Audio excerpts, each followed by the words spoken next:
The Football Pod Club, on Off the Ball, in partnership with AIB, proud supporters of the AIB All-Ireland Club Championships for men's football, hurling, ladies football and camogie, because we believe support is what gets you the life you're truly after.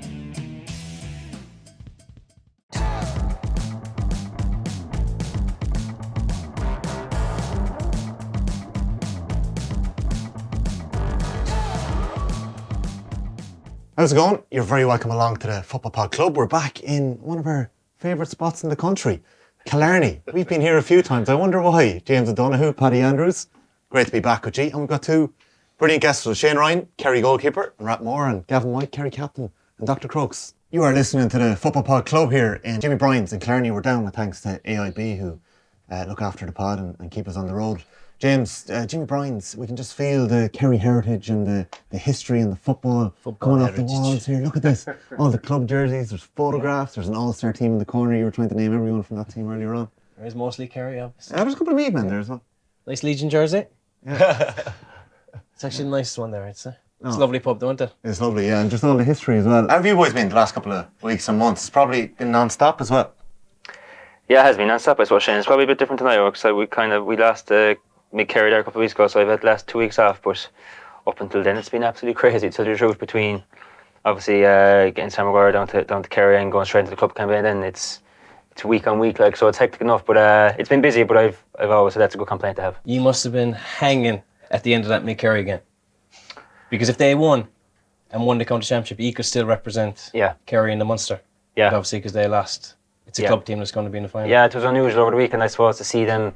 Dingle beat them yesterday. Unfortunately, it wasn't the Beal, and look, it is what it is now. Look, it was out of our hands, so we can't really do much about it, to tell you the truth. Just to remind the rest of the country, there's the club championship and then there's the county championship. Every single pod we do, we have to break down the Kerry figure this out again. So myself and Gav, we're both maths teachers. I think it's ways or teach hardly ever maths now. Just teach people about the Kerry Championship. Shane, Rathmore at the weekend, you had an unbelievable win against East Kerry a week ago, and then at the weekend against Stacks, you just came up short. It didn't happen for you, county championship semi-final. So we're chatting now on the Monday. This isn't going out for a few weeks, but that's a sickener, like you were chasing. Yeah, very disappointing, because I suppose we have two semi-finals last this year now after two good quarter-final wins beforehand.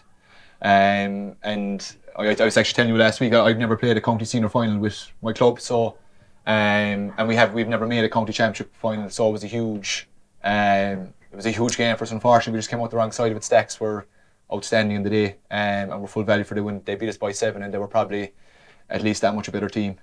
So unfortunately, it didn't go our way. Joe Connor's playing some football still, isn't he? Frightening. Jesus. You're saying you're marking him? Yeah, unfortunately, yeah. I don't think there wasn't a plan out for us to tell me and Joe, but at the end of the first half, he made a drive at me, and he turned in his left on the top of the 2-point arc, and I said, go on, I'll let him have it. And went over the black spot, and he reckless score. If he got that with his right, you'd be saying phenomenal score. Yeah. And I suppose Joe is such a leader he's a leader for us in Kerry as well, but he's such a leader for Stacks that it gave the crowd kind of a huge boost as well, and they were going in with their tails up at half time. And sure, he turned and he sprinted into his restroom in about 35 kilometres an hour. He was buzzing after it. Yeah, so and Paul got injured in for us as well, so he left us at half time and kind of gave us a bit of uplift at the second half. Yeah. And you need everybody in club championships, don't you? Especially, it's the same with county football, obviously, but in club football, you need your best 15. Oh, you do. And I've often said that, and I've even said it to coaches and that more, like, whatever it takes to get your best 15 on the field and on championship day, like, whether that means they don't train for 2 weeks beforehand, you send them up for cryotherapy up to the player, whatever it is, get them in the field and you won't have a bad chance, like. Yeah. Well, like, to be honest, you've had unbelievable years, obviously, with the county, and yourselves and Dr. Crokes last year, you had a brilliant run as well. They're so long and they roll on. I'm not going to say it's a good thing, but you are going to get a bit of a break. O'Donoghue Cup aside, obviously, that James is named after James O'Donoghue, obviously, no? We're gone, so it's not too important this year. Like, that is they're going to Nashville. That's a good thing. That's the thing. You're like, we're chatting to you after your holiday. This will be going out, like, so that's a big thing. You get to switch off a little bit, I suppose, do you? Yeah, I think it's probably different for Gav. I suppose for me, going back to the club gives me serious energy, because it's a new position for me. I'm playing outfield with my club. Yeah. So I almost see that as a little bit of a break. I suppose there's not as much pressure playing in full forward line as there is in goal sometimes, but I think mentally, I think Paddy, you mentioned that already, I think mentally is the biggest aspect, because when the championship is so intense now, you're going every 2 weeks, game after game, training is at such a high level now, off the field you make sure your video analysis done, your physical and mental prep, that it's so intense. But just to get the mental break, and I think all you need is probably 3 or 4 weeks off. Do you know, and then you get the juices going again, and you're kind of ready to take the road again. But that's what I find whenever I get some sort of a break there after 2 weeks, you kind of want to go back, and you're kind of forcing yourself to sit out a bit. But I couldn't agree more. It's a mental break. When you get a break, would you do different training? Like we would have done this a good bit. Like we might finish with the club, but you might have 6 weeks or so. You might, play basketball or play soccer, or there's some sort of different. You're still being active, but it's. You did boxing, did you, 1 year? We've done a bit, loads of different things. Like you want to keep the body active. Mentally, you're training, but it's completely different being out on the pitch. And luckily, go back in January. There's going to be slogs for your pre-season. It's golf, the boys aren't, I think. I was just going to say, golf doesn't count as exercise now. Speed golf, don't you? Golf's also good for the head. Golf good for the head. You are right. It's nice to change up, even a bit of astro soccer and stuff sometimes. And you're probably having a bit of crack there, and you're getting the calories pumped up as well because you're. I remember listening to one of the New Zealand players after he retired, and he was saying he doesn't eat to train, he now trains so he can eat. Right. And there's probably a bit of that in the off season as well. It's kind of, it gets rid of the guilt. Yeah. Training is worth 4 points. Yeah, exactly. Right. You would trials out soccer, didn't you? I did. I actually went over to Nottingham Forest for a week when I was 13. Oh yeah. It was off the back of Kennedy Cup actually. And we had a very successful team with Killarney Celtic. We had a ridiculous amount of the Kerry players in that team actually. Who did you have that time? With Paddy Clifford. So I think our team was, I was in goal, we'd Paddy Clifford left back, we'd Shane Cronin right back, we'd Dan Duno centre back, Micheál Burns was playing in that team, Jordan Kiley played in that team. Jeez. Who else was there? There was a rake of footballers that are currently playing in club football and with Kerry as well. We made Farm beat us above in Killarney Celtic after extra time. Right. There was a ball that came in. We went 0-0. Like this was Ireland against Portugal stuff. Now, like. Paddy cleaning. It was a 5-5-0 on the defence side, and a ball came across 6-yard box out of the goal, and it hit a hole and ricocheted into the net. Oh wow! And Celtic. Above in Celtic. That's why I did it up the field. That's it up the field. Yeah. But I got trials after that, and I didn't really enjoy it all. Right now, I was a bit homesick and stuff. I actually played soccer when I came home. Did you? I did. Give it up. It's young to go over there, though, isn't it? It is. Yeah, it is. 13 is young. Yeah, it is. Yeah. Who was the Forest boss back in 2011 or 12? Like Forest were different animals than they were now. Like they'd obviously got off a cliff. Yeah. Ronan Murphy was over there now. He was on the youth academy. He plays at Beaufort. Okay. Yeah. And Brendan Maloney had a great career. Was there at the time, so there was a good few Irish over there, kind of in trials. Oh, he was with Forest, yeah. But yeah, like I just didn't really. I don't know. I suppose I'm a fierce homebird, and I really like living at home. I love the football and stuff, and I kind of had to make a decision then. If I was really going to go at the soccer, you kind of need to commit to it, and it just GA was always it for me. Like if you're playing up front, would you have kept it going? I don't know. I was coping so many blisters after the weekend. I bought a brand new pair of Predators going over, like the wine ones with the tongue. Yeah. Sure. Manias or something. Yeah, that's it. Yeah, so we were training 2 hours in the morning, break 2 hours in the evening. 4 hours in the pitch, or I was destroyed and blistered after about 2 days. And is this a trial, or do you just fall in with the? So actually, all the goalkeepers trained with the youth academy, with the youth team. So we had about 10 keepers trained with the youth team. But they put me in. Actually, the first thing they did put me over is put me in the game against Bradford under 13. No way. And sure, Kerry soccer, I am never receiving a pass back. Yeah. It's always going over the top. They're playing the boys. The boys are pinning the ball back to me. I'm going route one. And your man came into, he was like, settle down. I was like, I don't know what's happening here. Like some little Portuguese fella playing centre half. Yeah. So cool experience though. It's short-lived, but that's a pretty cool story. Like that's a brilliant experience. Yeah. It was cool, and I suppose that nearly was the foundation for me kind of getting involved with Kerry in goal, because I never had a dream of playing for Kerry in goal, to be honest. I played outfield, underage, always at Rathmore. Still do, thankfully. And people I looked up to in Kerry were the likes of this fella, Gooch, Declan Sullivan. They were the fellas I kind of wanted to be like. I always saw myself as a forward. But then I got relatively successful in goal for Kerry and ended up being in goal for development squads then. And that's kind of where it came from, really. But he's kind of embracing this reluctant goalie tag, isn't he? He loves it. It's going all right, it's going all right. No, we'll come back to that. We definitely will. Did you have a career outside of the Gaelic football, or was it always a story like that? No, was it Gaelic football prodigy from a young age, and that was it? Gavin White. There was nothing else. Like as a young fella, you kind of you tip your toes into everything, really, I suppose. Surely athletics, you could have had something there. Like. Bits and pieces, and signed them on a bit actually. Yeah, during the community games and all that sort of stuff, but not majorly with the legs, really. No. For me, growing up, it was mainly the football, a bit of soccer, basketball, and I played a good bit of hurling as well when I was younger as well. Did you? Yeah, up until maybe I was 16 or 17. I suppose. Croke's are really the only hurling club in Killarney, are they? Croke's, yeah. And I played a bit of intercounty hurling when I was that age as well, like, but it wasn't really for me in the end. Like, I had to make a decision, obviously, when the minors came along at that 16, 17 years of age. But yeah, no, I don't have a story quite like Shane. Kerry hurling in Nottingham Forest. Not everyone does. Just what Shane was talking about there, like I suppose the bubble and the mental break. Is it a bit different when you're captain and you're like? I know it's you've been there before, but you're walking around now as an All-Ireland winning captain. There's probably responsibilities that go with that too. That maybe the lads aren't fully aware of or fully in tune with, or they can just kind of let you take care of stuff. Yeah, look, I suppose I was lucky enough that this is my second year being nominated as captain from winning the county championship with Crokes, and I would have probably taken this year differently than I did in 19. Obviously, 19, it was only my second year really into the Kerry senior squad, so this year was completely different. And in fairness, I just kind of felt like this year that I was going to play my own game like I would have done in previous years. Obviously, there was bits and pieces that I had to do, like, but I kind of got the boys involved as much as I possibly could to make decisions, because ultimately, like, you can't do this by yourself. Yeah. And that was a big learning for me, I suppose, from 19 to this year. Whereas 19, it was kind of all new, and I felt like to do everything myself. What was that like in 19 though? Because if you're coming in second year in the panel and next thing you're captain, like, that's a lot of responsibility. Yeah, I was daunted enough now, to be fair. Like, I didn't really know what to expect, to tell you the truth. I was still trying to cement my own position on the team. You're at that playing stage. a bit of 10 as well that year, aren't you?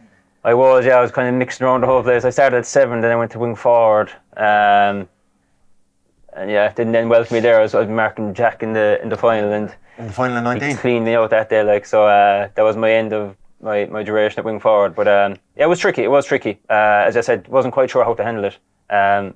Because of the long campaigns with Crokes at the time, am I right in saying you hadn't even started a league game by the time you were named Kerry Captain? Like, yeah, it's so, yeah. like that's heavy. like that's The pressure you're putting on a fella's shoulders there at that age. It's different. It's incredible.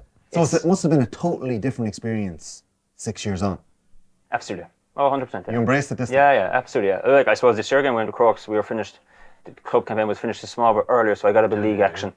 But yeah, look, I obviously would have been a lot more experience under my belt. I would have felt in the last couple of years I kind of tried to grow into a leadership type role anyway, without being named as captain and all that. But as I said, look, there's loads of lads inside the dressing room to try to bring along with you. It strikes me that you have a fair amount of leaders in that dressing room and in different areas of the field. It's still a relatively young team in lots of ways. Not as young as you were in 19. Like, you're going up against Paddy's team that are chasing 5 in a row. I was just crunching a couple of numbers earlier. Like, the Dublin team was surprisingly young at the time. They had already broken through Howard and Con and Mannion and Jack were obviously established. There was a new phase coming into that They were about 27 or 8, I think the average age was. Like, the Kerry team's average age was just 24.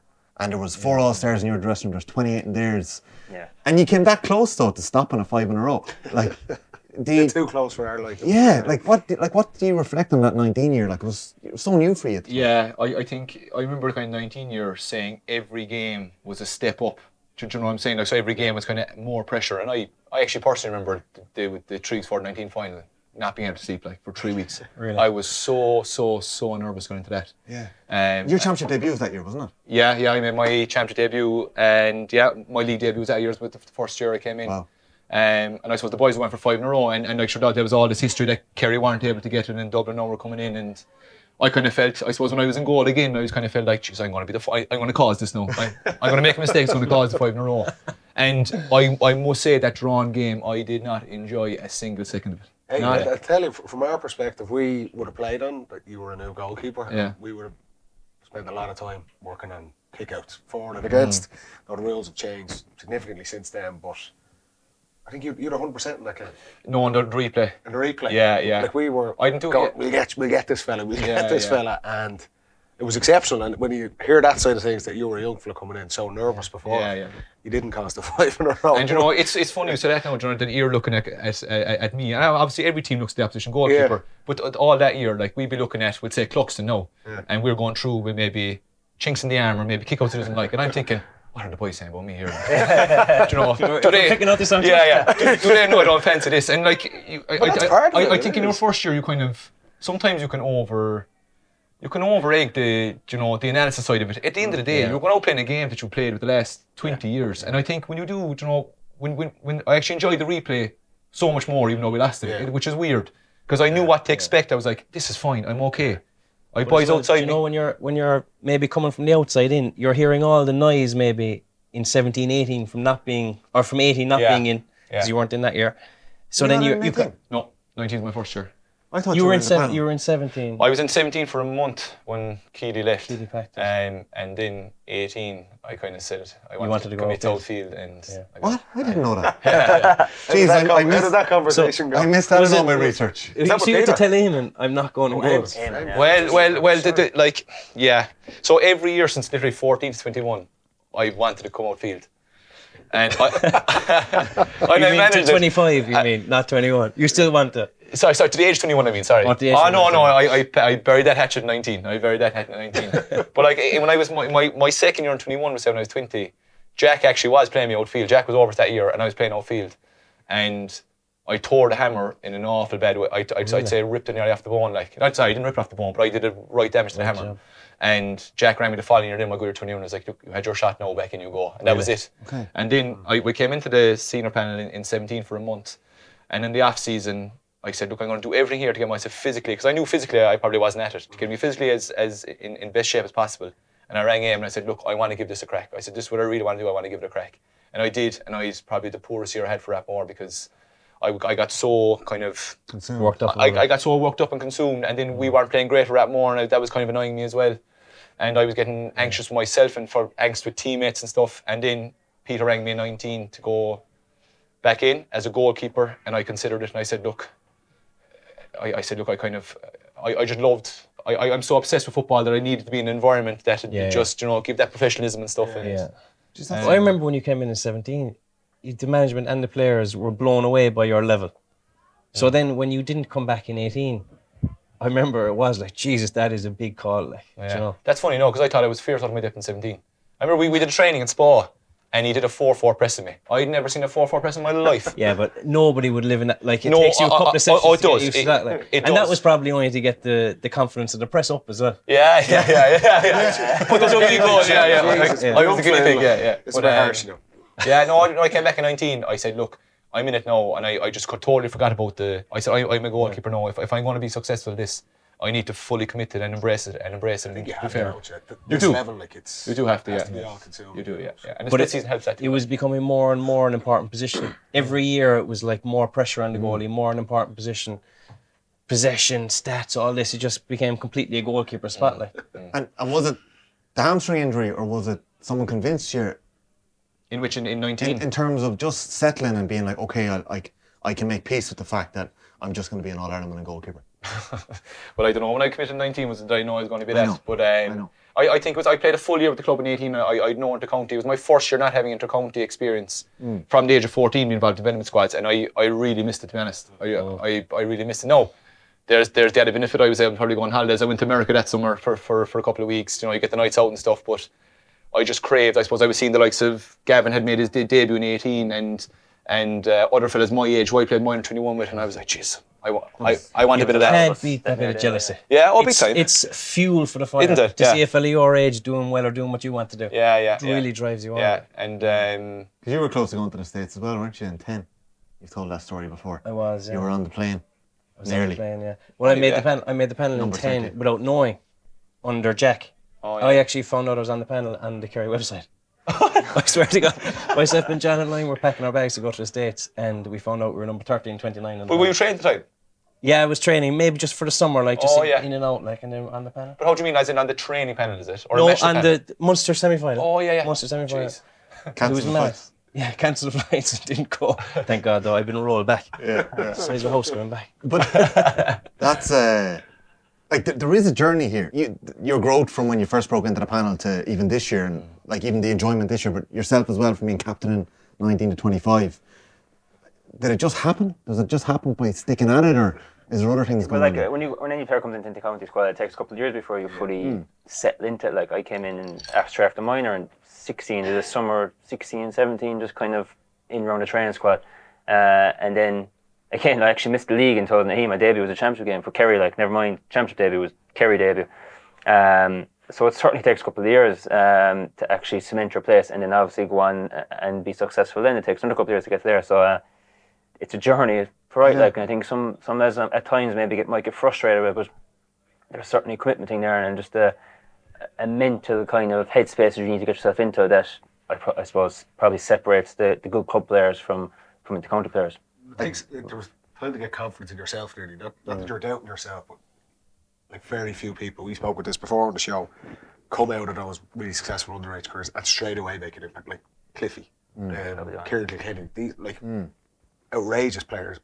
Mere mortals takes a couple of years. The speed of the game, the physicality, and just the confidence to play at that level. It takes a year or two, you know. And then, like you say, for you, the difficulty going in and then being captain as well. It's like how in God's name we navigate just the dynamics of a dressing room at that age. And then it takes 2 or 3 years, and you become confident and goes on. Guys, what you're doing now this season, like one of your best years as well. So normal people takes a couple of years. Takes the time, definitely. Yeah, definitely. Did you struggle with that in 19? At the time, I think I didn't, because I didn't want it to. As a player, like, we don't want any of the outside noise to kind of affect your position or your kind of impactfulness on a team.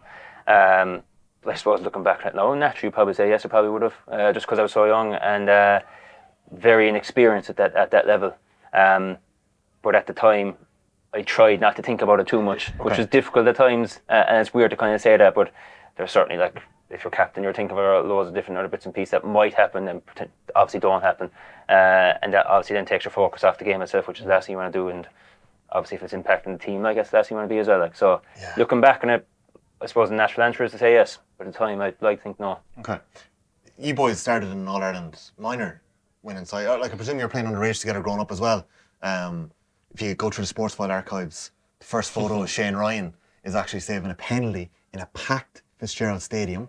Kerry Minors 2013. That's right, yeah. You had a minor final against Tipperary. You saved a last minute penalty that day, and you went on to beat Cork about an hour or two later. I think you bet draw. I think you bet them. He beat them that year. He drew. Oh yeah. Oh yes. That moment, right? Does that give you? Is there a bug that goes with that? Like you're I know there's a packed stadium around you. They're not necessarily all there for you, but like there must have been a bit of electricity there. Just the photo was just class. I know the minors kind of separated nowadays, but that must have just been cool. Yeah, it was cool. And I think it's actually a loss in the modern game that the minors don't play before the seniors anymore. It's a massive bugbear of Tommy Walsh, Kilkenny. Like, he talks about it every time he gets a chance. He hates it. He wants them to come back. I could not agree more. Like, I think I was very lucky. I think I played in about 5 games when I was minor before senior games in Croke Park and everything. Like, I played another in quarter final against Tyrone before he played in 2013 as well. But you're all around final 14, Donegal, Kerry, same day. Yeah, but I suppose it's rare for quarterfinals. They're huge days in your life. Like, they're massive. Like, I remember looking around at that minor final in 14 and there was a break and play in second half, and you're like, Jesus, what 82,000 feels like. Do you know, and as an 18-year-old, and I know like there's obviously added pressure, but Gav, you would probably test that. Like, there were games when you saw the fixture come out. You saw we were in 12 o'clock in Croke Park before Kerry. Wow, like. And actually, year All Ireland winning 14 made it so much better for us as well. Yeah. Because I suppose he brought so much to the crowd with you. We were going down the train with you, like we thought we were so like we were drinking with you inside in the ground. We were like, this is unreal. Like, yeah. I have a great memory coming down to the semi-final. We beat Mayo in the semi-final. I was an extended panel that year. Yeah. And you were under pressure in Croke Park. Yeah. And I think you get a last minute goal or something to equalise. It was a draw, Don, he slips it. We nearly toppled over the bus with excitement on the bus. Did you? Radio 1 on the bus coming down, It was unbelievable, yeah. You can just hear the commentary, and I'm going to take it off here. I don't know, was it Maloney or Canning or Morrissey? But David Moran's ball into Donaghy, slipping it off to James. Oh, you're just listening to it? Yeah, because the traffic like that, so we said we get out. That's unbelievable, because all the senior fixtures would dictate your fixture then. Yeah. That's unbelievable. Yeah, it's a pity, isn't it? That I know it's. Why did they move it? I suppose the minors are so young now as well. Younger, yeah. I might think about it again, but it does feel very separate now. Like, it is a lot younger nowadays, isn't it? Paddy was a 3-time Dublin minor, weren't you? Yeah, but we were shit. We never got near an All-Ireland final. Did you not? Oh, man. We did Run Leinster. Wow. Even that time in 14, I remember the homecoming. I remember coming down here around the corner, and like you were in front of us on your bus, and we had our own bus, like, and just to experience that, like, you always have that experience as a supporter in the car park seeing the homecoming, but to be on a bus behind the boys, like, was just. That's class. That's the bug, though, isn't it? You get it's like, I want more of this. Yeah. You say jealousy or whatever you frame it, like.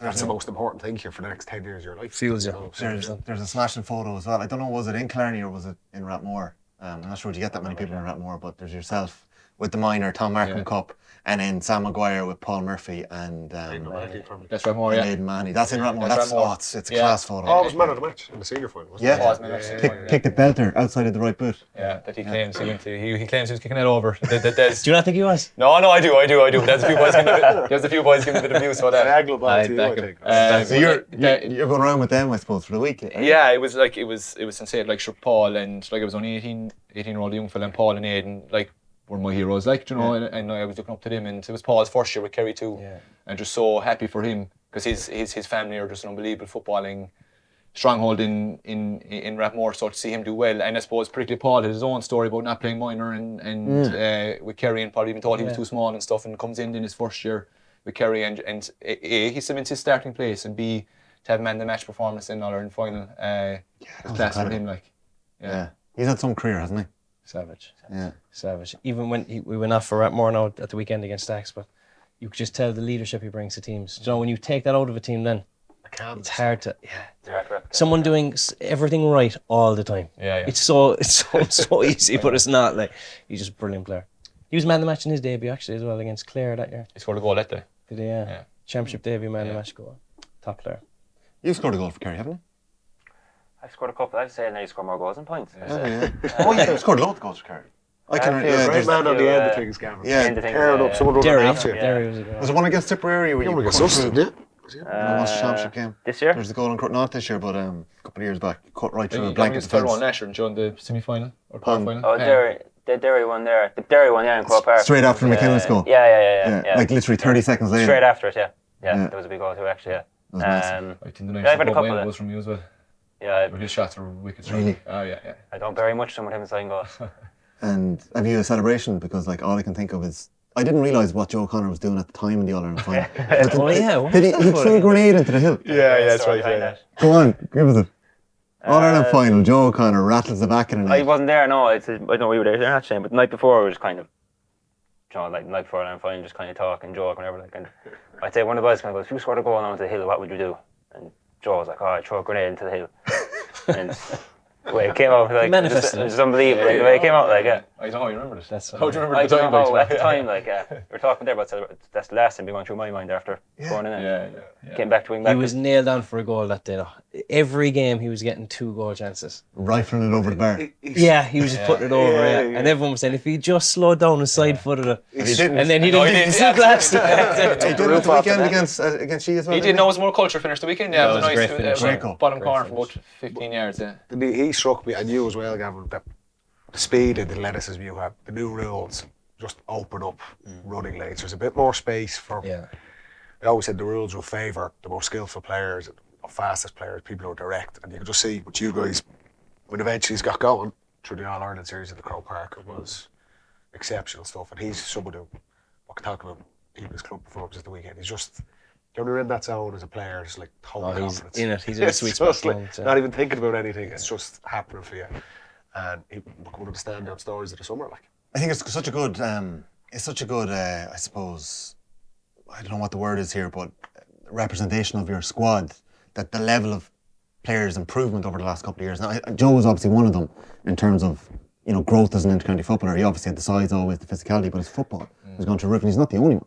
Like, a lot of your team have kind of just gone that way, like, and it's been, that's a really good mark of a squad. Yeah, look, I think it was probably more of a force this year with the amount of injuries we had at the start of the year, particularly around, like, Dion O'Connor went off early in the year in the National League, Baradan did the cruciate, Tom picked up a bad injury, but like, in fairness, some of the lads came in and did it absolutely exceptionally well. Like, they're, like, my own club mate there, Mark Shea, midfielder in Ireland final, was absolutely unbelievable. Like, Sean O'Brien kicked 2 points in Ireland final, like, you know. So yeah, I know you're right. There has been serious improvements there, footballing wise, and I suppose physically wise as well. No. What'd you put that down to, Gavin? Because look, on the outside looking in, and get into this season, it's a tougher season. There's lots of games. Not every team is playing at their peak week on week, and I think every team kind of had peaks and troughs. But you guys have that performance obviously against Meath, and there's like significant commentary outside the group. From Tommy, was it? wasn't just Tommy. Like, even from within. I was talking about Meath now, lads. I was talking about Meath. Even from within Kerry as well. Like, and Dermot was gone. Obviously, the injury in the Cavan game as well. I think are these guys going to be short around the middle, and you're coming up against an Armagh team, All-Ireland champions, exceptional midfielders.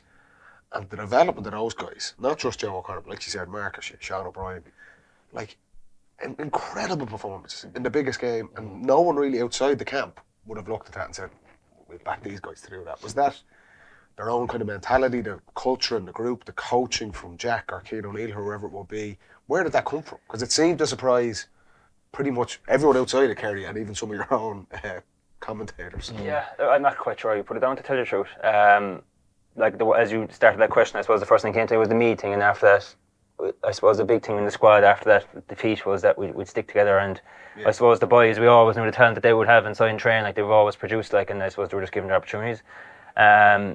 And some lads, when they're given the opportunity, they kind of tighten up, but in fairness to the boys, they just threw the shackles off and just didn't really care and just kind of went at it. And in fairness to the two boys that you mentioned there, that's what they did. That's exactly what they did in the 3 games in Croke Park, which is unbelievable, to be fair to them. I'd give all the credit to the two boys there, especially those two in particular, Mark and Sean, because the pressure they were under was frightening. The whole game was revolving around the ball going long, competing in the air, and suddenly you're in for your first couple of championship matches and you're under them. But dominating. And they were destroying teams. Unbelievable turnaround. But do you know what I think about the rules? In terms of the way the rules have been coached up to this year, under the old rules, the game was gone cautious, wasn't it? Like, it was like, there was a lot of this. Mind the ball. It is. 100%, yeah. It's going to take almost a couple of years to get that out of fellas' minds, I think. I think that the actual chance for football to go to another level is there if teams can move it. Do you find it that way? Because I've even played a couple of club games inside and full forward line. The space, glorious. if you can run, I can't. And that's the thing. If you can run, is unbelievable. That's the thing. You're nearly not seeing runs now because inside forwards are preconditioned to. That's what I mean. Let the slow play set up. I'm going to get my loops and cuts, and you're probably right from that point of view. And I think, like, the conditions that the game are played in too, I suppose the club game now is kind of played in, let's say, wet fields, wet ball. When you're above Croke Park in the month of June, July, could you be in a better place for kicking football and for actually kind of playing almost high risk football, but it's high reward as well? How have you found it in goal?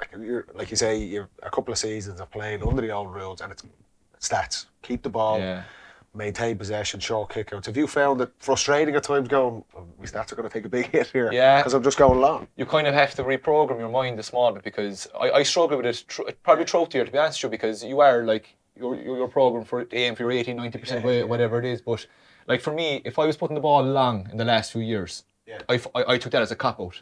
Right. I'm not waiting for I should be waiting for a 70-30 option to appear.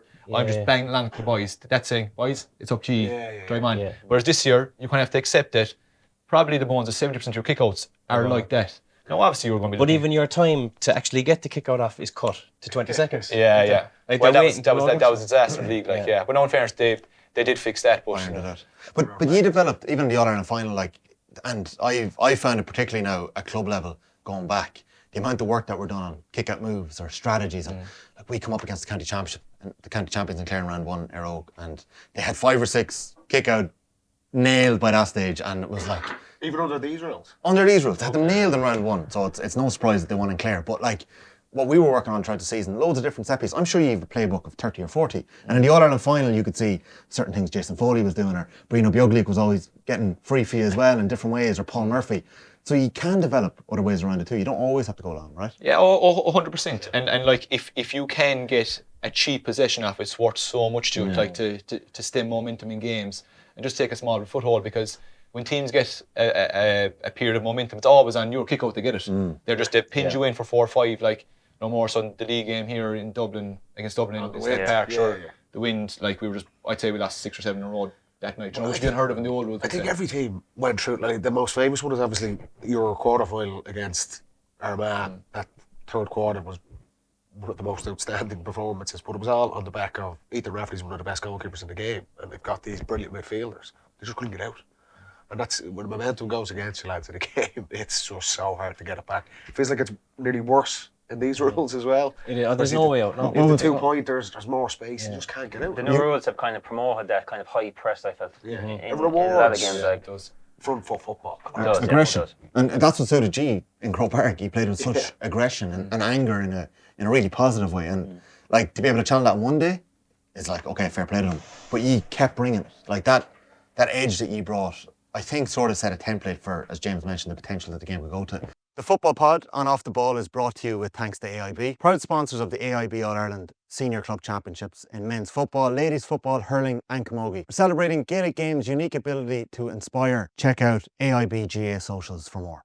We were speaking, you're very good to chat to me the morning after the All-Ireland win, outside the hotel. Do you remember that? I do. Shane and Jason Foley. And Going too late night before now. I don't know whether in kind of hindsight you'd reflect on it differently, but straight away you were like, do you know the 15 minutes against Armagh everyone was raving about? I reckon our first 15 minutes in the All-Ireland final against Donegal was more complete than that. Do you still stand by that? Because that was... Yeah, I do, and the only reason I say that is because Donegal got patches on us in that period as well. They got some great scores in that, and it was tit for tat. So like in the Armagh game, I suppose we didn't pinned in. I wasn't doing anything. The full back line were standing there watching it, but for the first 15 in the Donegal game, like it was a high octane first 8 or 10 minutes. And we played some really good stuff, and I suppose we people showing up for scores that maybe wouldn't be renowned for scoring from the previous couple of games. And it was a real collective performance. I remember kind of looking up at the clock, there was 15 gone. I can't remember what the score was exactly, what we were up. It could have been 9-4, it could have been 10-4, 11-4. Yeah, and we were saying, geez, this is good. Like, we were kind of worried that had we come too early with that patch, you know what I mean? That was sorry in the game they did a chance to react, and they did react. But I probably agree with the same thing I said there. Yeah. It was clearly massive for you to set the tone that day, and like you were doing it from the throw-in throughout. Anyone watching Kerry games, I think Meads caught Hickey, got a black card from you straight in the throw, and you went straight off from centre back. I'm sure there's plenty of clubs trying to copy it over the year as well. Every club in Kerry was doing it. Yeah, were they? Were they all doing the Gavin White straight down the middle? You just go, we'll cover. So that was obviously something you had gotten onto very quickly, and you used it like. It was a great template setter. Did you catch him with the handshake?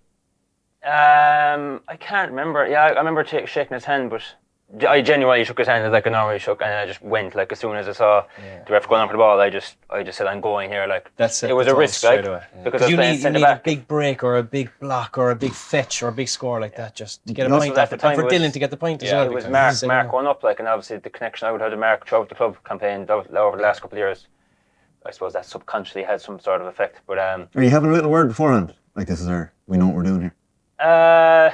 Ever since, yes, the club campaign, but it's impossible. Oh, the club. But in the All-Ireland final, I think we spoke about maybe the Thursday night.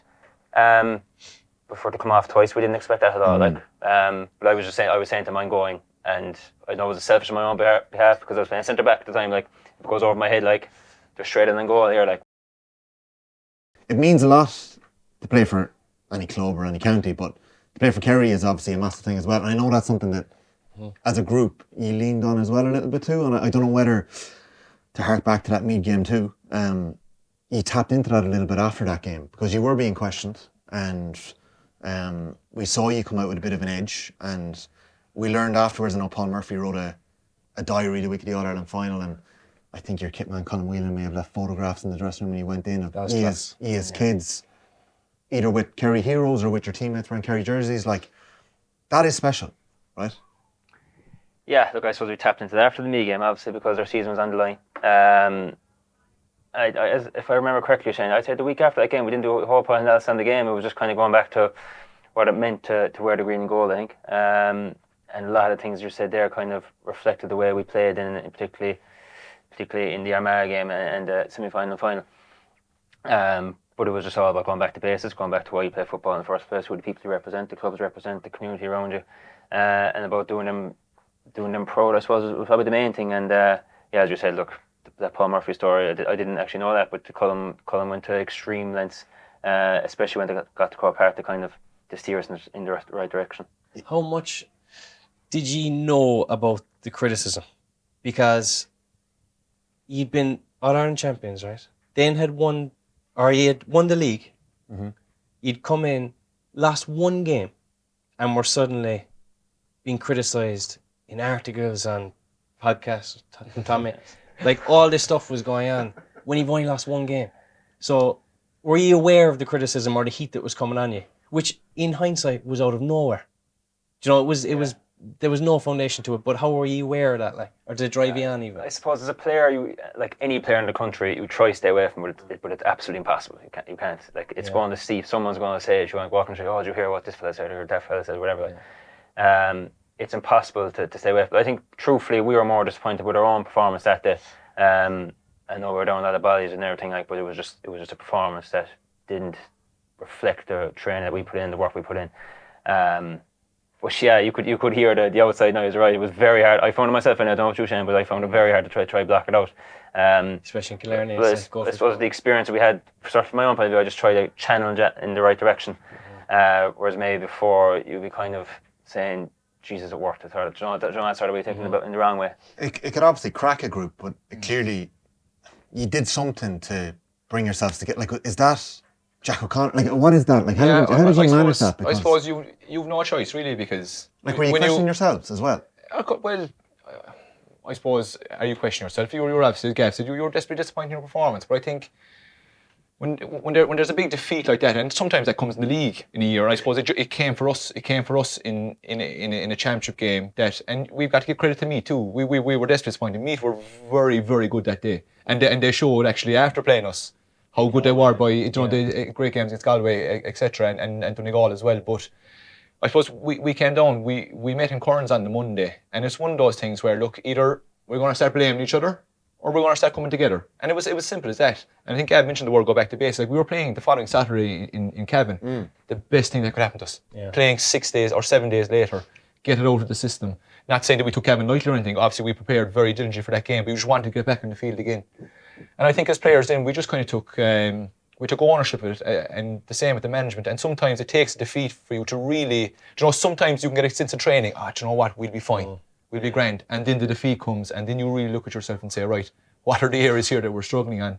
And you just really go to town on those areas. But it was a great thing as well that in 7 days you can change an awful lot tactically. Like, you can completely rip up the playbook. It's a mental change. It's a mental change, and like, how often is that? A thing to lean on that successful teams use? The mental edge, getting to the aggression stakes or whatever it is. Like, the structure of the championship is very different, and I would have said this a couple of times during the summer as well, and having different conversations with people in different camps.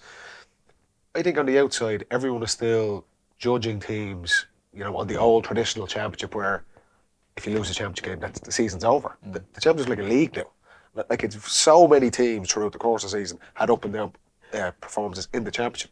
We did Tyrone's first 2 games of the group, and they beat Donegal and Ballybuffet. Outstanding performance, incredible, totally written off. And the following week, we're in Healy Park, and they were playing Mayo, and it was one of the worst performances you've ever seen from them. And Malik O'Rourke came out and said, at that point, that was so hard to get mentally back up 7 days for, like, nearly an Everest to beat Donegal in Ballybuffet. And like, everyone on the outside is still looking at this going, you play championship matches every 4 weeks, and you've got to be on every single time. I think we'll see over the next couple of seasons lots of teams going on and winning All Irelands and not playing at their best in May and June and timing things. And that was the surprising thing from the outside looking in, that Kerry would traditionally have been like that. They'll kind of come through Munster, and then when they get to Croke Park, things are going to pick up. And that's why it seemed a little bit over the top at the time, as poor as maybe the Meath performance was for you guys. But to turn it around so quickly, I think we have to start looking at how we evaluate teams in the summer a little bit differently under this new structure. It was nearly a lucky land as well, though. And I'm not saying you were coasting. I think maybe that day against Meath, possibly combined with injuries, you might have been a couple of percentage off. I know you'd gone up and played Meath the year beforehand, and Meath rolled over that time. I'm not saying you took them for granted in that regard, but to get a land like that and to be able to reassess and have a match 7 days later and go out and do what you did against Cavan, and I suppose David Clifford then makes a bit of a call to arms, and the people naturally respond. Was that kind of mentioned by you, or was it kind of just off the cuff by the boys? Because there was a couple of fellas that came out and kind of said, lads, are you with us or not? Yeah. It worked though. Which was fair. No, I'm not sure. Was it something that was talked about? I think it was more kind of the fact they were playing. We knew the draw was Armagh the following week, and the people when Armagh beat us, like, I would have felt myself in there that the Armagh crowd were absolutely something else for them. Like, the orange wall. Yeah. And we would have felt like that we needed the support, the Kerry supporter, to really back us in Croke Park. That would have taken. I would have taken on. And I just think this. I'm not sure that he noticed it as supporters being at the game. I think just the bond that we had with the Kerry fans in those 3 games of Croke Park or something like I haven't experienced. And like but they're waiting to hang on to to something. Do you know, if you give them anything. But you know, the new rules have done that because, you know, there's more like the kickouts now, the contest and kickouts. People love it. And, you know, but the crowd can get really into the game then because before, you know, I clip it out to the corner back, right? 20-second attack. It sucks the atmosphere out of the place. Fast-paced, like. And like my abiding memory from the year is the last minute of the Armagh game when the Kerry supporters stood up for the last minute and clapped. And it was something that was, you know, innocuous enough, but I remember looking around saying, geez, this is class. And the one thing I saw from Kerry supporters this year, which was funny, they were all wearing jerseys. Do you know, like how often do you see... Really, is that... Well, I don't know. It's an epidemic. Honestly, we go up to Croke Park in black polos or something. That's the thing. Like, whereas... this is my Croke Park. Whereas the Armagh crowd are orange, the Dubs are... And you know, when you come out and you look around and you see the green and gold, it's like class. Do you know, and the final was obviously something else because Donegal were green and gold as well, so it's cool to look around, but... like my father wore his first ever jersey to a Kerry game this year. No way. And a mad Kerry fan. Like. And a mad Kerry fan. But like that, it's just a natural thing to wear a polo shirt. And I know that's something small, but it just kind of represented that they really wanted to kind of get behind us. And it makes a massive difference. It's like huge. And they were unreal this year in fairness. It's funny how that, and I'm not saying the connection wasn't there beforehand, but everything just kind of gelled, like it clicked. And like fans standing up to applaud you and you remembering that at the end of the Armagh game. There's probably a challenge there that it doesn't soften you, and you go and you reproduce it again the next day against Tyrone, and you did that in the semi-final. I suppose we're kind of long enough on the road now. Like our team is kind of the fulcrum of our team has probably been together since 18, 19ish, and we know the only currency in Kerry is winning all Ireland's. Like, you know, you're not going to be slapped in the back from winning quarterfinals. So. You've been stung in semi-finals, you know, after extra time against Tyrone, after extra time against Armagh. Like you've been so close in those years. I know you won in 22, and you bet going to All-Ireland final. There's 23. So you weren't going to let that pass you by. No, and look, you were obviously hoping that we could reproduce close to that against Tyrone. But again, I think like I go back to the point there, like when you are, Paddy and James will probably attest to this, like when you are an experienced team, you do kind of learn, right? You enjoy the win of the quarter final that evening, but then the following day you're just back to work here. Like I mean, it's gone, and the fact it's every 2 weeks as well means that you don't have time to linger in it. Like you have a week kind of recovery, you have a week to tune up to the game, and you're back on again. So you don't have time to linger on wins or anything like that. It's definitely the right structure, I think. It is every 2 weeks. 2 weeks definitely. is perfect. Yeah, definitely. No, if you pick up an injury, you're fairly goose like, but it's just a week. Because I actually found this year, particularly those two games after the Armagh game and the Tyrone game, that emotionally you got to such a level that you needed a couple of days after to actually bring yourself back down to earth. But mentally and physically with the new rules, I found it took an extra day or two to kind of recover properly. But I think the 2 weeks was optimal. Like, even I was hearing things from training that the high speed meters were absolutely gone insane at training and things, because there's obviously way more running in the game. And the first time I saw it was in your game against Cork, where it went to extra time and it was just relentless. Like, no one let up. Whereas maybe a couple of years previously, the fitness thing probably did kick in at times. Was the training off the scales? Or was it just the way the new rules suited you? I suppose, like, traditionally, I suppose Kerry would like to be, are known for being a kicking team, like, and we obviously try to implement that as much as we possibly can. Obviously, the high speed running it definitely went up a gear, but I can't remember training being absolutely off the charts either. Like, we obviously a couple of sessions where there were big sessions and all that, but there were games where it went to higher intensity, like the game is moving faster. Sometimes you just don't have time to think, you just got to play on instinct. And the adrenaline and all that gets you over the line and stuff. But the game is so much faster though, because even like if someone's fouled, if someone's fouled, it just keeps going. Let's keep it for, and like I say, those periods of possession, let's mind the ball and we'll basically faff around in our own 45 or on the halfway line. Those periods of play, they're not completely gone, and the FRC are still trying to work around a couple of things, but the solo and go is a big thing. So if someone's fouled, and it's like, here's 30 seconds to take a break, and when the goalkeeper's coming up kicking the frees, I know you have a beater panel about that, they'll take about 4 minutes. They can score from play as well in Croke Park. But it's definitely a faster flow. Like. The boys were playing Tyrone one day in Killarney, I think it was a league game, and Tyrone were winning. And they got a free on 45, Morgan trots up. And as he's about to kick it, someone else takes it. And it took him like a minute and a half to get up the field. I was like, this has to change. It's ridiculous. Paul Murphy, I mentioned that article earlier on, and I don't know, he mentioned the two of you and some of the conversations that were had that week, and I think he put it down to you being teachers and the 2 year teachers. That you're in the same here in Killarney, and you're out in De La Salle in Macroom, In Macroom. He mentioned something you said, I think the Thursday night, and it was not to wish it away, not to wish the final away. Do you remember that? Yeah, I actually remember reading that article, and I remember saying it. Yeah, I suppose. Like in big games, I suppose, you know, you kind of spend so much time thinking about him in the lead up to the game that when you get into it, you can almost find yourself thinking your way through it rather than actually playing what's in front of you. Yeah. Mm-hmm. And then I suppose the pressure aspect of it and everything, you can kind of want the game to be over. But I mean, if you can't enjoy an All-Ireland final and the build up to it, and really embrace, I suppose, the crowd and the intensity of the game. Sure, what's the point? Like, you know, we'll be long enough sitting in the sidelines watching it, wanting to be out there. So when you're out there, you just kind of really have to enjoy it. And that's, you know, the older I'm getting, I suppose, I'm probably trying to do that a little bit more, just trying to enjoy even the training aspects of it or the bit of crack we have around at the dressing room and stuff, because it won't be around forever. Oh, it's very true. I asked you in the build-up if you'd mind bringing in something that was specialty in terms of your GA career, and I wasn't sure what you'd have, but you brought us in something, I think, a little different. I'm not sure everyone would have something like this, but do you want to show us what you have here and explain to us what it is? Yeah, I suppose the day that you gave me that, I was talking on the phone, I was actually after bringing the Sam Maguire into my own primary schools in Town. And the man, James would have been as well, would have been traditionally a big footballing school. That was the jersey that I wore in 6th class that long sleeve as well. Mary Braston gave it to me, who is now married to Owen Braston. So I just thought it was cool for them to fish it out, find it in the first place. That was, I said, 2008, 2009 I wore that jersey. And to give to me was cool to have. Number 7 on the back as well. Number 7 on the back, yeah. The man, James, a bit of a football academy, is it? It is. Or sporting academy? The man definitely played a serious role in my sporting career, because every lunchtime was like a war. Like, as in, we'd have a soccer game of football, and it would be almost to the death. Like, it was just the most serious thing of all time, and then you couldn't leave it go for the rest of the week if you were after losing. It did just kind of set the tone. Your motor skills are being developed early and everything, and even your competitive side. But you know what we had?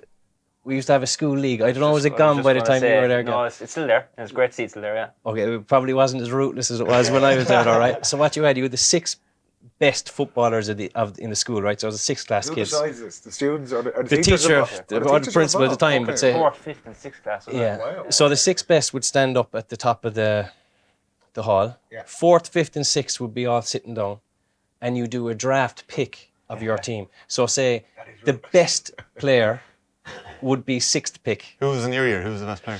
So Jonathan Lyne would have been the best player in our class. So he had the last pick, but he had 2 picks, and you pick your team, and then you'd all play in the summer at lunchtime this massive school league. I mean, it was unbelievable. It was huge, and it was, you'd be nervous playing, like it was big deal. Like, We had the same in Rathmore at Christmas League we used to have. Yeah. Oh, yeah? And is this being refereed? Is it refereed by the teachers and cup and everything, and you'd be having meetings with your team at lunchtime before the games. And it was class. It was just class. I mean, I think that was actually my first kind of real big introduction into how competitive football can be, I suppose, at a young age, at playing in that. Because I remember going second, third class, just thinking, geez, I can't wait to be able to play in that. Can't wait to be in the school league. Yeah. That's unreal. Can you remember your team?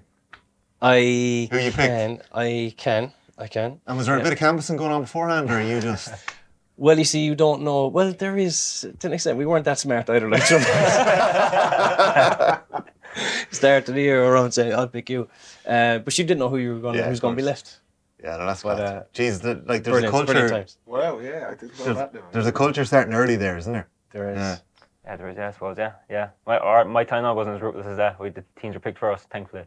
Yeah, no, I knew it wasn't going to last that long, because if you were one of the last fellas left. That's very diplomatic. But if you were left to the end and you were in 6th class, you were just written off. The absolute worst thing in the world that could happen to you. I actually remember at the end as well, like, if you got to the final, like, there was lovely trophies to hand out, like, and at the time, like, geez, we forgot a trophy, like, it's not a medal, like, it's a trophy, like.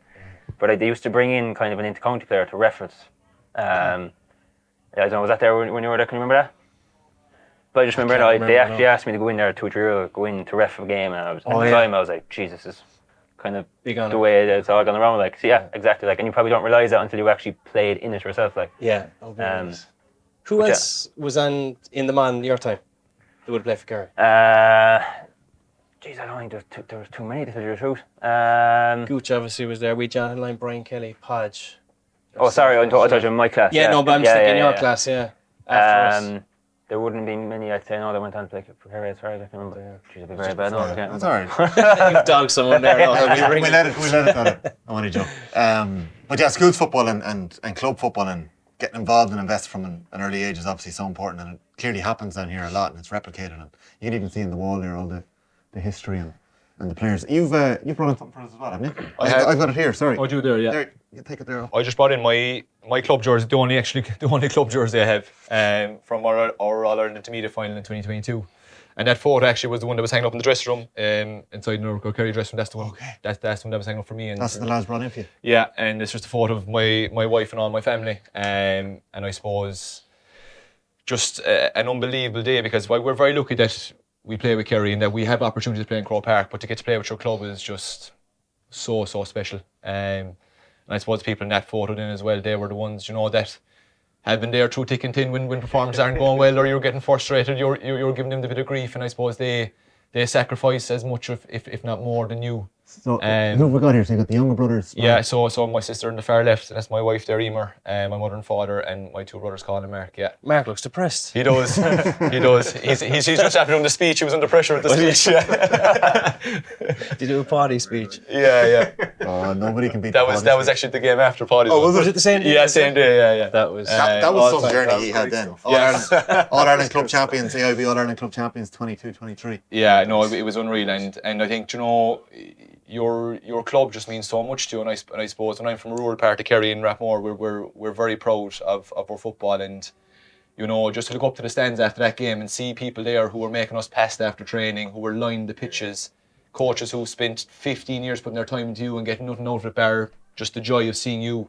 Just to give them back a day out in Croker, and we'd a reception, the Gibson after that, and I'd say Rathmore was the easiest place in the country to rob that night, because there was about 400 people above, and 400 or 500 people over in the Gibson, and we just had a magical week that week. Yeah, it's Rathbeg is where you train. It's the foot of the mountains, isn't it? That's right. Yeah, Rathbeg. For me, it's the most beautiful place in Kerry. But I'd say the not too many club teams like come now because it's a cold spot. Go on, paint the picture. Well, it's just very open. I suppose it is high ground. There's not too much surrounding it. And there's often a wind. It's windy. It's always windy. There, yeah. It would be like Galatasaray, really. To be honest, I like that. No, I like saying that. Yeah. It's a great venue, right? To be fair. Yeah. Not quite the theatre of Doreen. Theatre of Dreams, Doreen. Yeah. Yeah, in Killarney Legion. All we need is a little bit of dry weather, and it's the nicest surface in Kerry. Okay. Yeah, it is nice. And you've got Fitzgerald Stadium right beside you as well, in the Crokes. Have you as good a view of the mountains in the background? It wouldn't be bad, no, to be fair, yeah. We're very lucky now that we're so close. You've had so many special days in the club as well. Yeah, look, I suppose I've been lucky enough as well that I've been able to represent Crokes and Croke Park more than once, and it's special, as Shane was saying there, it's very special to be able to go out and represent your club. Obviously, we're very lucky to be able to do it at the inter-county level, but to be able to go out for your club is just, it's hard to put the words, I think. The stock is in. I think Stacks are trying to join you as the joint most winners, so we'll know by the time this goes out if it's Stacks or Dingle who've won the Senior Football Championship in Kerry. But when the heritage is there, and it's much the same as playing with Kerry, you don't take it for granted, do you? You've played an All-Ireland Club final as well. I know you were so unlucky this year in Newbridge. I was at that game against Ergal Kieran. Yeah, look, I've been very fortunate to come into a Crokes team when I first came into senior squad. I think was it the second or third year that we went on to win the All-Ireland Club, and at that time thinking, geez, we might win county championships every year, and it just doesn't happen like that, obviously. But being very fortunate, obviously, to come into a senior squad with the likes of Gooch and Di Casey and Johnny Buckley, Owen Brass, and all these lads playing, just very fortunate to be able to learn off them and be able to get feedback from them. Yeah, no, it's class. Thanks for bringing those in, lads. They're cool. They're brilliant. I'll just place them behind us here, and we'll get another shot at that. Cahill and Mark, obviously flat out with you in Rathmore as well. Yeah. The two boys are flying it. Yeah. So they were, Mark is after coming, he'd had a couple of years of injury. He got back now for the club championship and thankfully put back-to-back 60 minutes in place for him. So he struggled with injury now the last he struggled. He struggled over the last couple of years. He did a bad knee injury. He ruptured his plantar tendon last year and left him out for 12 months. So he's just been coming back from that this year now, and the body's been kind of breaking down small. But he seems to be kind of getting it right. So hopefully that can hold up. And what do you like as brothers on a football field? Have you got that connection that other brothers may have exhibited when they only passed to each other? There's a lot of barking going on. There is. No, there is, and it's all good nature. But we're extremely competitive, and there'll be a few choice words at home as well if balls weren't given that should have been given and things like that. You're building at the minute, right? So I moved in. Yeah, We built about 2 years ago there. So no, we're actually all gone separate ways, which is probably a good thing. Yeah. Because when we meet each other now, it's probably less friction. Yeah. 3 big men. They dominated the skies there a couple of weeks ago as well, the 3. So, and the lads have been around Kerry at different times, haven't they? Yeah, Carl was in the start of last year. I suppose in the initial panel, and he tore his hamstring in January. And when you're a new player there, you have to stay fit for that time of year. And he just got unlucky, tore his hamstring, and was left out the panel. In Mark has been in 2 separate occasions, but again, injury for Mark has just been a big issue for him, unfortunately. Yeah. And look, that's the way it is, and he's kind of accepted that now that his body probably isn't up to inter-county level, and having him fit for the club now is just is massive for us, There's a couple of quick fire ones that I want to get to before we finish up here. Jack O'Connor, just want to talk about him for a few minutes. You've had him since minor. Did you have him in 21s as well? Yeah. Like Jack in Kerry Football. I was listening to yourself on the GAA social. I'd say it was maybe 10 minutes after you given your All-Ireland winning speech, and Thomas Niblock put it to you that Jack had intimated, he had only kind of suggested that he was potentially stepping away. I think we were all a little bit kind of cynical at the time. I was in shock, when I heard that. But I think your answer kind of maybe told the tale as well. You were like, we might have awarded him later that night, and you probably did you? I can't remember saying that now, but look, Jack was involved with me. It's 2 of us since 2014, I'd say, was it? 14, yeah. And for him, at the time, I suppose for him to go back from being involved as seniors, obviously to go back to the minors is just a huge testament to him, I think. As I say, when I was posed that question directly after the Iron final, it took me by surprise, because I just didn't think he just loves the game. He just knows nothing else, only Kerry football, and I knew he'd come back. I can't remember speaking to him that night, but I didn't think he needed much convincing. He strikes me as the perfect man to have had running the group this year, with maybe some of the outside noise that we referenced earlier. He seemed to just manage it expertly.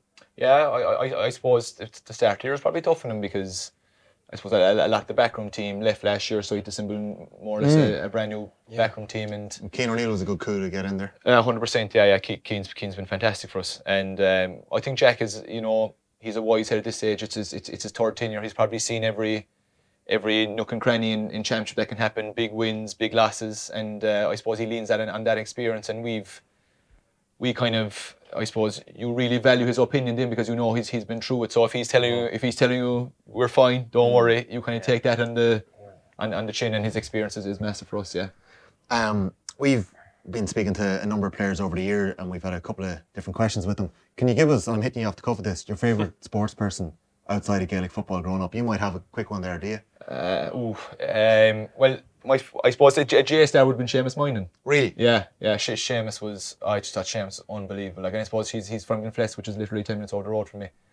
But Seamus was just like he was an absolute dog of a man marker, with such poise in the ball. Then, so he really could mix both. McGarrett, I was chatting to him that morning afterwards. He was obviously involved with you this year, and he spoke about the Jubilee team obviously being let out that day as well. Yeah. And he spoke about how grateful he was for Seamus Moynihan's performance that day, and he said that he was thinking of Gavin and Gavin's performance, that he might be looking at Gavin in 25 years and saying Gavin White was our Seamus Moynihan. Actually, funny enough, I normally go for the walk in the Ireland final day, right in, but we were a bit late, because the crowds were so big that the bus was slow, but You do loud on it, like. I didn't. No, we didn't. The poor bus driver. I didn't get a chance to go at all, so I went out on my own later, and I walked back in. The Jubilee team were lined up, and Seamus and Declan Keefe would have been our goalkeeper from Rathmore, and I just happened to pass them, and they shook my hand, and they caught it with such a ferocious grip. I nearly took the hinges off the door coming back in. I was so wound after meeting them. But, Seamus is a hero of mine. Yeah. That's unreal. Did you have anyone? Yeah, I suppose naturally, but probably Mark Tomas O'Shea, I suppose, growing up. Just like I don't need to really speak about them as growing up. Like, you want to be, I suppose, playing their positions. Killian Young as well, I suppose. I remember going to a lot of games, watching the way he played growing up. And obviously when he was number 7 jersey, like, I was hoping that someday I might be able to wear that jersey as well. But those 3 come to mind straight away. What's your favourite thing about Gaelic football? I know you love football. The camaraderie. Really? Yeah, I find it very difficult to be part of an individual sport, to be honest. Yeah. Yeah. Like it looked like McIlroy and these golfers, and obviously unreal for them, but they feel all like, you know, it's nice to be able to share the highs with a collection of people. And then when there's lows there, it's nice to use them for a comfort blanket as well, to know there's someone else going through what you're going through. So for me, that's the... Has to blame a bit. yeah. As a goalkeeper, On my 100%. I thought you were going to quote Roy Keane there, try playing in Tyrone on a Saturday night, forget about BetPage. Oh, yeah. Yourself? Yeah, no, I'd be very much the same as well. Really? I know a lot of players say that, but it's just so important to have that. The group. The people around you, social, like it's in any walk of life, you want people around you, and particularly on any sporting background. I find it very hard to go by myself. I try to play a small bit of golf, and Jesus, it can be daunting enough place when you're by yourself there. Yeah. So to be able to rely on other lads is crucially important, I think. No lonelier spot than the first tee with a crowd behind you on the golf, and you know that it's not going where it's supposed to go. You're just absolutely... Just trying to make sure you hit it like... Yeah, just get this somewhere out there anyway. We'll work on have it, some James. good content to you, Jimmy, don't worry. We'll work on it. Gavin White, Shane Ryan, thanks so much for joining us on the Football Pod Club. We really appreciate your time and joining us down here in Jimmy Bryan's. We're going to be on the road a couple of times with AIB over the next couple of weeks and months, but to start off at the home of the All-Ireland champions was brilliant, and thanks for letting us in on your story as well. Appreciate it, boys. Thank you. Cheers, And boys. enjoy the holiday and the next couple of weeks and months before the madness starts again. Thanks very much. Thank you. Thanks, Gavin. Thanks, Shane. Best of luck.